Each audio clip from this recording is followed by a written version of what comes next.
السلام عليكم ورحمة الله وبركاته. أهلا بيكم معايا فيديو جديد من وي. فيديو النهاردة إن شاء الله هيكون رد على سؤالين مهمين جدا دايما يجولي منكم، وهما إيه السؤالين؟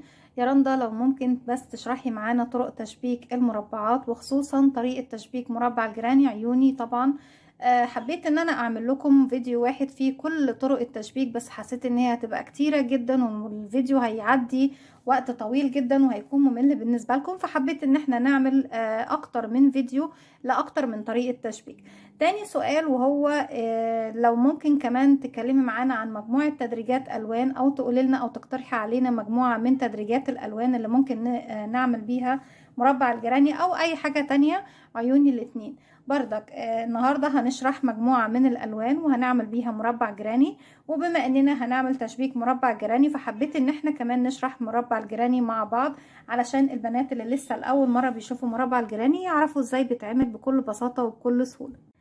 تدريجة الألوان اللي هنستخدمها مع بعض النهاردة زي ما انتوا شايفين، هنبتدي باللون الأورنج البرتقالي، وبعد كده الفوشيا، وبعد كده الموف، وبعد كده تركواز، وبعد كده هنخش على الأخضر. ممكن تستخدمي الفوسفوري وممكن تستخدمي الدرجة دي من الأخضر، وبعد كده الأصفر، وارجع تاني للون البرتقالي. وفي نهاية المربع بتاعي آخر سطر عندي في المربع بيكون باللون الأسود، وهو بيكون السطر اللي احنا بنقوم بالتشبيك فيه. هنقول بسم الله الرحمن الرحيم وهبتدي اشتغل. بنشتغل بخيط صوف متوسط السمك مع إبرة رقم 3.5 مليمتر.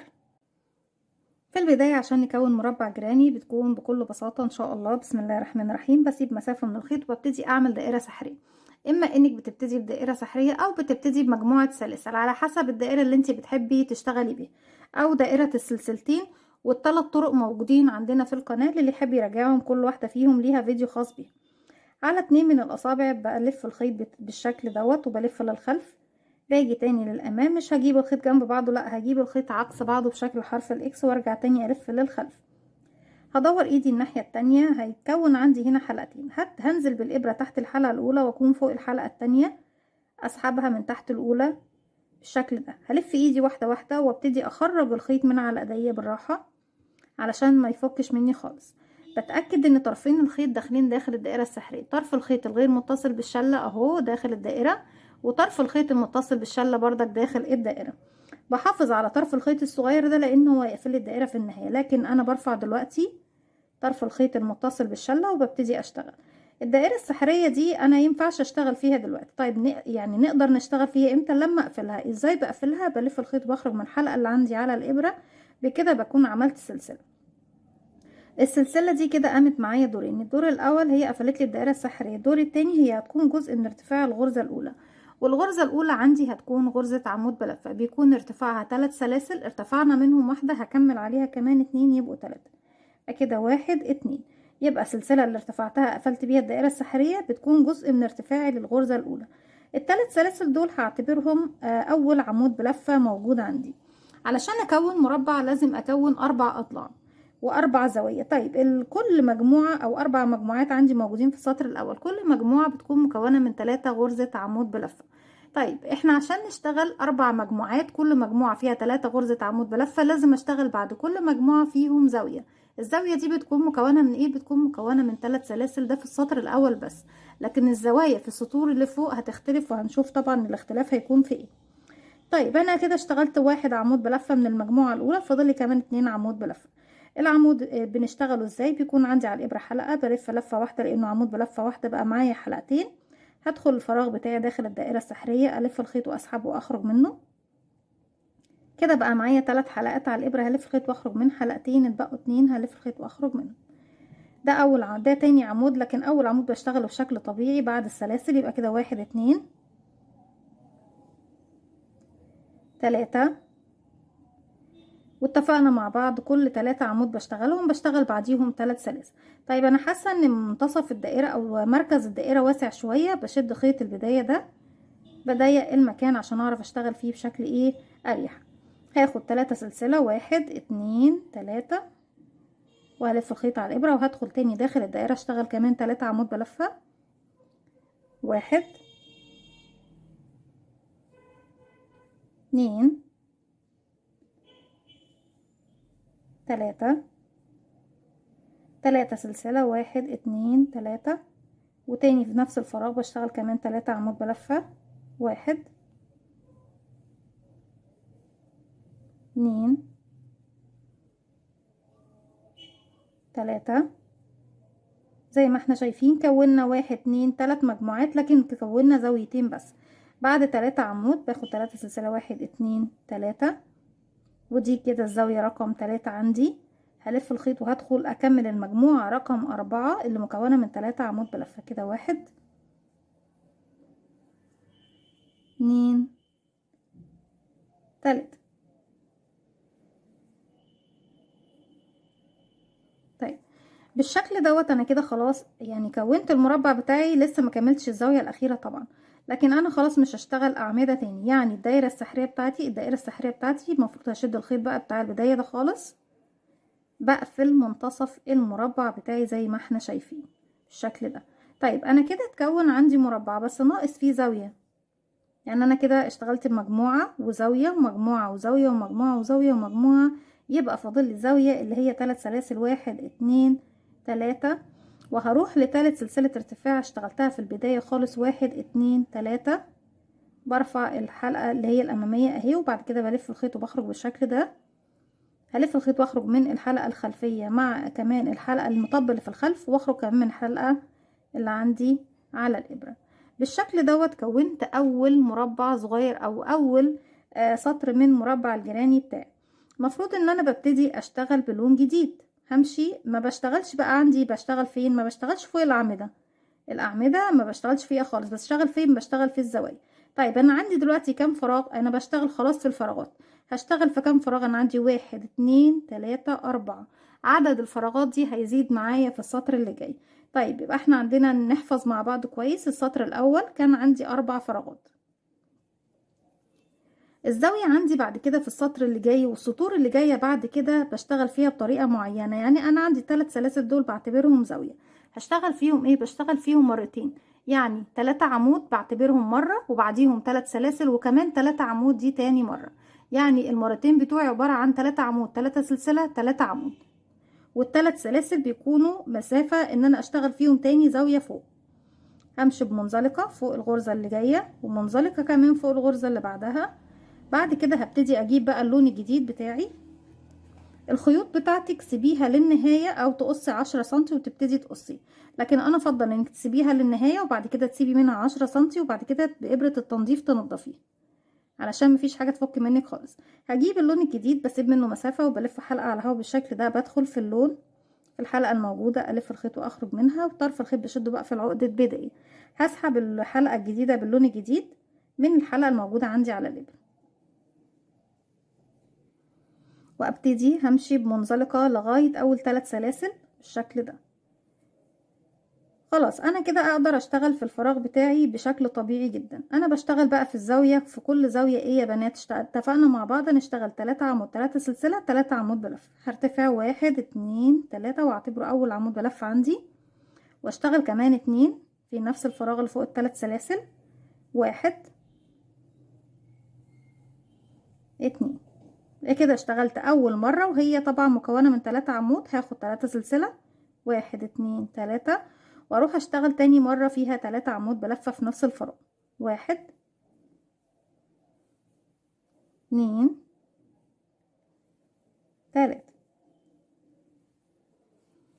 طيب انا عندي اتفقت معاكم ان فوق الاعمدة مش هشتغل.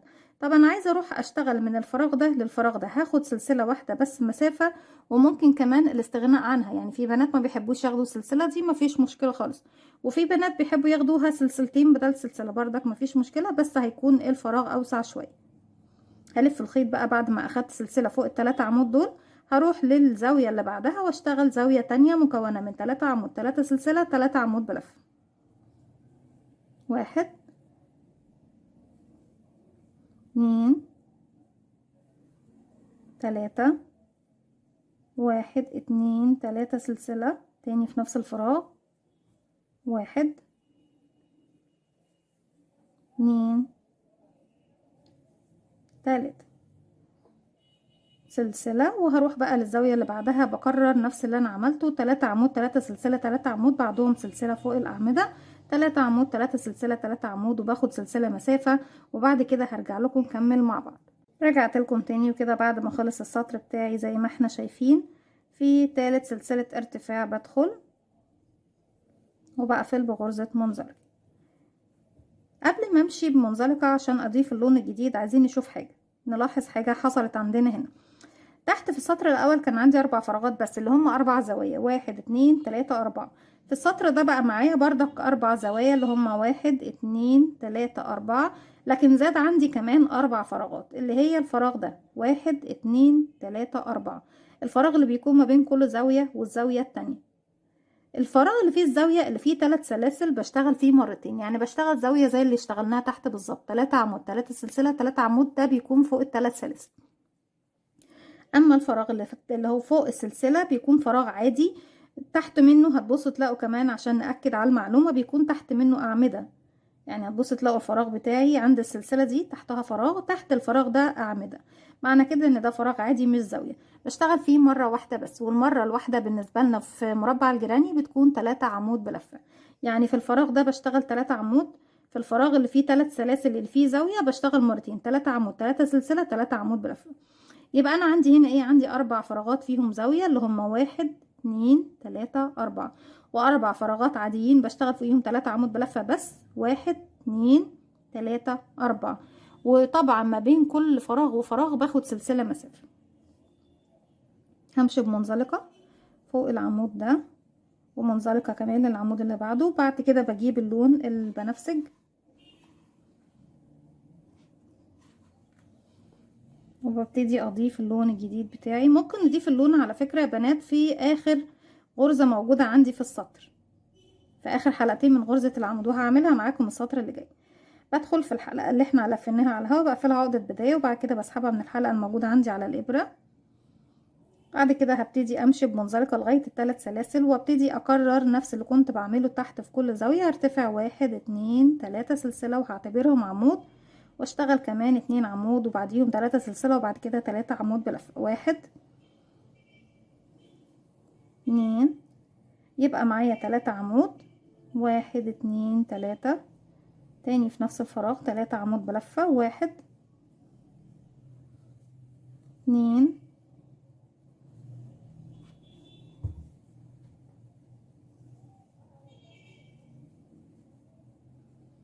3. بعد كل فراغ بنشتغله، يعني انا كده اشتغلت فراغ والفراغ ده كان زاوية، هاخد سلسلة مسافة لان بعد كل فراغ باخد سلسلة مسافة. هروح بقى للفراغ اللي بعده، اتفقنا ان ده فراغ عادي يعني فوقيه مرة واحدة بس غرزة جراني واحدة مكونة من 3 عمود بلفة، 1 2 3 سلسلة، وهبص الاقي نفسي فين، عند الزاوية اللي بعدها. كل 3 سلاسل فيهم زاوية بشتغل فوق ال3 سلاسل اللي فوقيهم كمان زاوية، والزاوية هنا عندنا عبارة عن ايه لغاية ما نوصل لاخر سطر احنا بنشتغله، 3 عمود 3 سلسلة 3 عمود بلفة في نفس الفراغ فوق السلاسل، 2 3 3 سلسلة، 1 2 3، تاني في نفس الفراغ 1 2 3 سلسلة مسافة، واروح للفراغ العادي بشتغل فيه 3 عمود بلفة بس، 1 2 3 سلسلة، وهلاقي نفسي عندي زاوية بشتغل فوقيها 3 عمود 3 سلسلة 3 عمود، بعد كده هاخد سلسلة واروح اشتغل 3 عمود بلفة هنا بس، وبعدهم سلسلة وبعد كده زاوية وبعد كده 3 عمود. وطبعا ما ننساش ان بعد كل فراغ وفراغ بشتغل سلسلة مسافة. بكمل السطر بتاعي كله بنفس الطريقة، بس في النهاية طبعا هنلاحظ حاجة، ان السطر اللي فات كان عندي فراغ واحد بس ما بين الزاوية والزاوية، السطر اللي اشتغلناه دوت بقى عندي هنا زاوية وهنا زاوية وبينهم فراغين زي ما احنا شايفين، والسطر اللي فوق هيزيد كمان فراغ يبقوا 3 واللي بعده هيبقى 4، وهكذا كل سطر بنشتغله بيزيد عندي فراغ في كل مجموعة، دي كده مجموعة وكده مجموعة وكده مجموعة وكده مجموعة. هكمل السطر بتاعي بنفس الطريقة وارجع لكم نكمل مع بعض. رجعت لكم تاني واحنا كده في نهاية السطر بتاعي، في اخر فراغ اشتغلت 2 عمود بلفة، واخر عمود هنشتغله مع بعض عشان نبتدي نغير للون الجديد. في المرحلة دي بيكون عندي على الابرة حلقة، بلف الخيط لفة واحدة لانه عمود بلفة واحدة بقى معايا حلقتين، هنزل فراغي هو هسحب الخيط وهخرج بقى معايا على الابرة 3 حلقات. هلف الخيط واخرج من حلقتين، واخر حلقتين هسيب بقى الخيط اللي هو البنفسج، واجيب اللون التركواز وابتدي اشتغل بيه. بردك بقفل عقدة بداية وبسحب الحلقة الجديدة من الحلقتين الموجودين الباقيين عندي من العمود بلف، وهاخد سلسلة. انا كده قفلت العمود الاخير واخدت السلسلة المسافة. هروح بعد كده فين يا بنات؟ هروح لتالت سلسلة ارتفاع، بدخل وبقفل بغرزة المنزلقة بتاعتي. يبقى ممكن نشتغل نغير الخيط بغرزة منزلقة زي ما شفنا، وممكن نغير الخيط في اخر حلقتين من اخر غرزة عمود بلف موجودة عندي في السطر بتاعي. هتقولولي ان في جزء باين باللون تركواز من السطر اللي فات، ما هو المكان ده احنا كده كده ريدي هنشتغل فيه زي ما احنا بنشتغل فوق ايه السلاسل، لان ده مكان السلسلة، وكده كده هنشتغل ايه فوقيه لما نوصل لنهاية السطر بتاعنا. طيب او ممكن نشتغل فيه دلوقتي. احنا دايما بنمشي بمنزلقه لغايه ما نشتغل عند الزاويه. طب ايه رايكم احنا واقفين هنا فوق العمود اللي هو فوق الثالث سلسله دي، ان احنا نرتفع من نفس المكان دوت 1 2 3، والعمود الفراغ اللي قبل ايه اللي هنا ده زاويه، الفراغ اللي قبله ايه؟ فراغ عادي. هلف الخيط على الابره وهاجي كده لجهه اليسار، بدل ما امشي للحته دي همشي هنا، هدخل هنا واشتغل كمان 2 عمود بلف، 1 تاني في نفس الفراغ 2.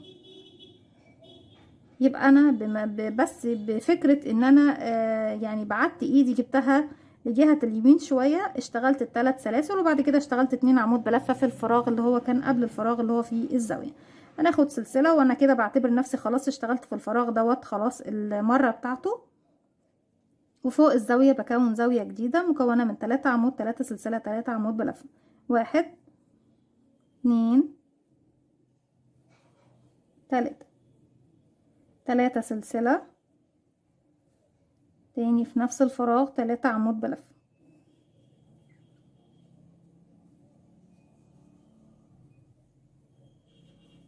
تالت. كده خلصت الزاوية، باخد سلسلة وخلاص. بقى الفكرة الخاصة بمربع الجراني اعتقد ان هي بقت واضحة.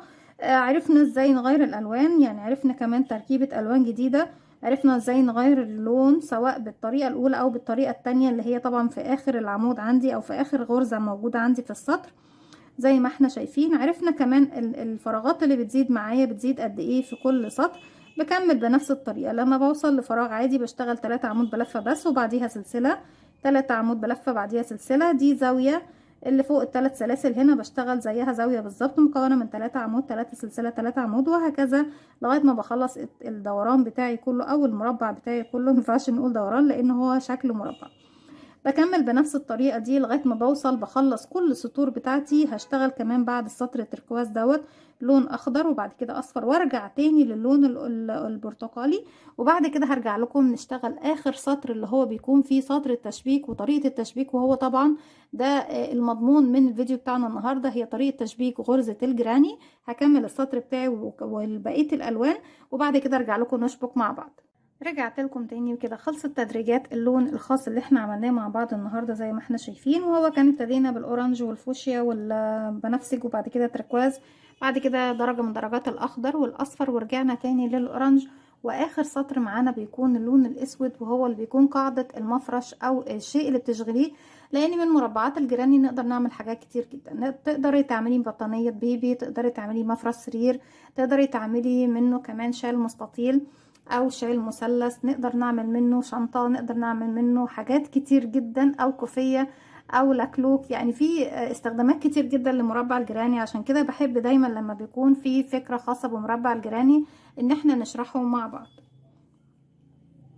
هجيب اللون الجديد وهو طبعا اللون اخر سطر معايا، بس قبل ما نضيف اللون الجديد نقفل بمنزلقة في ثالث سلسلة ارتفاع موجودة عندي في بداية السطر، وهنمشي بمنزلقة وكمان منزلقة، وفي اخر سلسلة عندي هغير للون الجديد الاخير.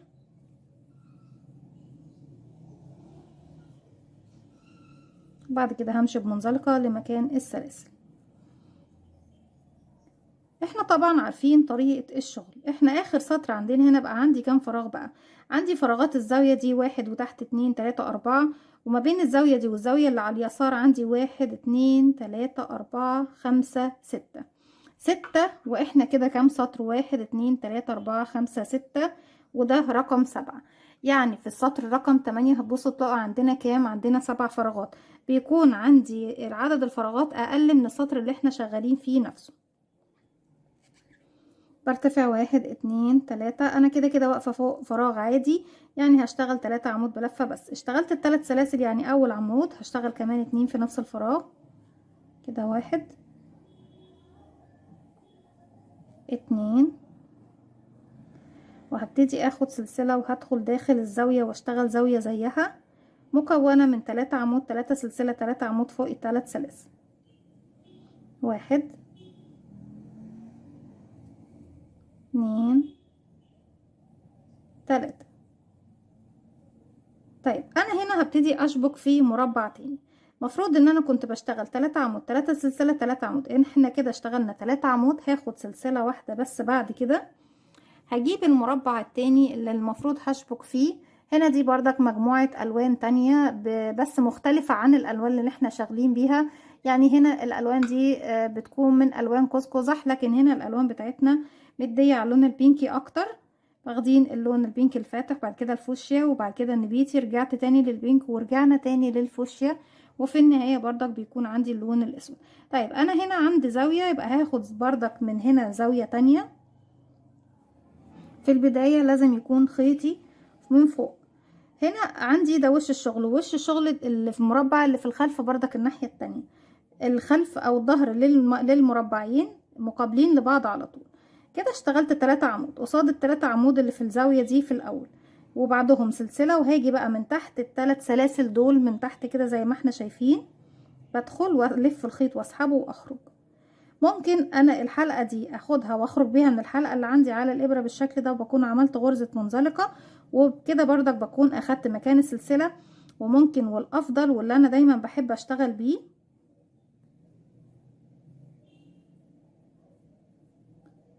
اني بدخل اسحب الخيط واخرج، واخلي حلقتين على الابرة، ارجع تاني اسحب الخيط واخرج منهم كاني عملت غرزة حشو. بتديني شوية من الطول للغرزة بتاعتي او للمكان بتاعي، بحيث ان لما اجي اشبك المربعين في بعض بيكون عندي مسافة حلوة مرتاحة من مسافة التشبيك. كده احنا اشتغلنا سلسلة ورجعت شبكت بغرزة حشو، يعني بمثابة السلسلة رقم 2. بعد كده هاخد السلسلة اللي بعدها، يبقى انا كده كأني اخدت 3 سلاسل بالظبط. كنت في الزاوية دي اشتغلت 3 عمود، يبقى فاضل لي لسه فيها كمان 3 عمود. هلف الخيط على الابرة وبدخل فراغي هو اشتغل كمان 3 عمود. 1 2 3. طيب ما بين الزاوية والفراغ اللي بعدها كنت باخد سلسلة. هنا انا مش هاخد السلسلة دي طالما انا في سطر التشبيك. هتروحي فين يا رندا؟ لو جبت المربع ده على المربع ده هبص الاقي نفسي اشتغلت ال3 عمود قصاد ال3 عمود دول، وال3 سلاسل عند ال3 سلاسل اهم في الزاوية، وبعد كده ال3 عمود عند ال3 عمود اللي وراهم. هلاقي نفسي وصلت لفين تلقائي كده من المكان اللي انا واقفة فيه اهو. واقفة هنا عند السلسلة او الفراغ اللي بعدهم ده. هنزل من تحت السلسلة، هلف الخيط وهخرج معايا حلقتين، هلف الخيط واخرج منهم بغرزة حشو زي ما احنا شايفين بالشكل دوت. انا لما خرجت من تحت واخدت غرزة، عدتني من فوق فراغ بردك بيكون بمثابة السلسلة. عشان كده احنا ما بناخدش السلسلة اللي بناخدها لما بنيجي نشتغل ما بين كل فراغ والفراغ التاني، لان انا خلاص في سطر التشبيك، والسلسلة دي باخدها بس باخدها وانا بشبك في الفراغ اللي وراه. هلف الخيط على الابرة، والمفروض اروح اشتغل فين؟ هنا هروح اشتغل في الفراغ اللي بعده 3 عمود بلفة. 1 2 3. مكان السلسلة ما بناخدهوش، احنا كده ال3 عمود دول وراهم 3 عمود زيهم، وكده الابرة بتاعتي وصلت مكان السلسلة اهو. بنزل من تحت بقى الف الخيط واخرج معايا حلقتين، هلف خيط واخرج منهم. بكده بكون شبكت هنا وكأني اخدت السلسلة بتاعتي. الفراغ اللي بعده بلف الخيط واروح اشتغل فيه مباشرة 3 عمود بلفة. 1 2 3. مش هاخد السلسلة، هروح للفراغ اللي وراها. بصوا يا بنات اهو 3 عمود دول هتلاقوهم قصاد ال3 عمود اللي وراهم على طول باللون الفوشيا. يعني حبيت يكون معانا لونين مختلفين عشان ناخد بالنا كويس مكان التشبيك فين. يبقى انا هشتغل فين؟ عند السلسلة اللي ورا دي.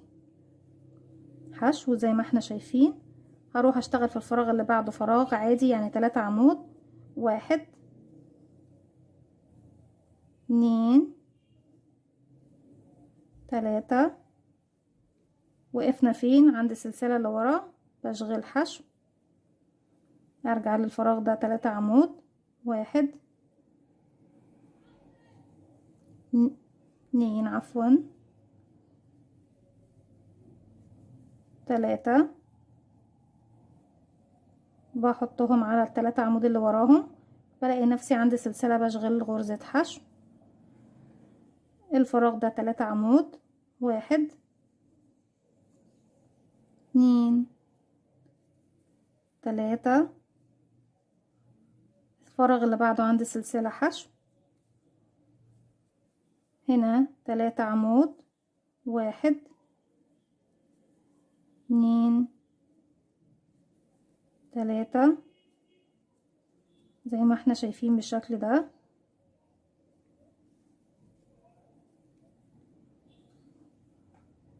رجعت لكم تاني، وطبعا كنت فصلت لان المربع البينك كان اصغر من المربع دوت بسطر، عشان كده عدد الفراغات بتاعتي ما كانتش ايه ينفع ان احنا نشبك بقية الجزء مع بعض. فاشتغلت سطر جديد على، يعني زودت اللون البينك سطر على المربع البامبي ده علشان يكون المربع ده بحجم المربع ده.